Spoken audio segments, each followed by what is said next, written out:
যে যে রান্নাবাহার সবাইকে স্বাগতম। আজকে একটা খুব ভালো রেসিপি দেখাবো, গাঁদাল পাতার ভর্তা বা বাটা। দেখুন আমি আমার গাছ থেকে গাঁদাল পাতাগুলো তুলে নিচ্ছি।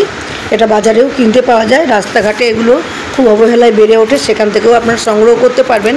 বাজার যদি না পারেন বাজারেও কিনতে পারবেন। আমার গাছ আছে তাই আমি তুলে নিয়েছি অনেকগুলো পাতা।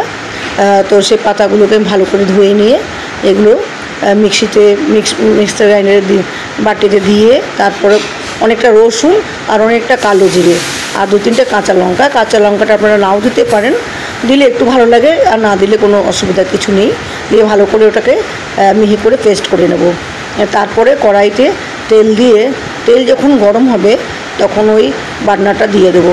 বাটনাটা দিয়ে ভালো করে নাড়তে থাকবো এবং স্বাদ মতো নুন দিয়ে দেবো ওর মধ্যে।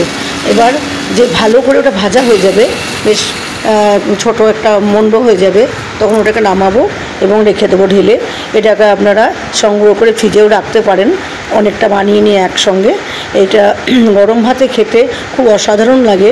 তাছাড়া এর পুষ্টিগুণ অনেক এবং ঔষধি গুণও অনেক। এর যেমন পেটের আপনার সমস্ত প্রবলেম সলভ হয়ে যাবে, গ্যাস অম্বল হবে না। তেমনি যারা বাতের ব্যথায় ভোগে, অস্টিওআর্থ্রাইটিস বা যে কোনো জয়েন্ট পেন, সেগুলো কিন্তু নির্মূল হয়ে যায়। খেতে খেতে খেতে খেতে দেখবেন একসময় আপনার ব্যথাগুলো কিন্তু আর নেই, কারণ ক্যালসিয়াম আয়রন ভর্তি, ভিটামিন সি ভর্তি।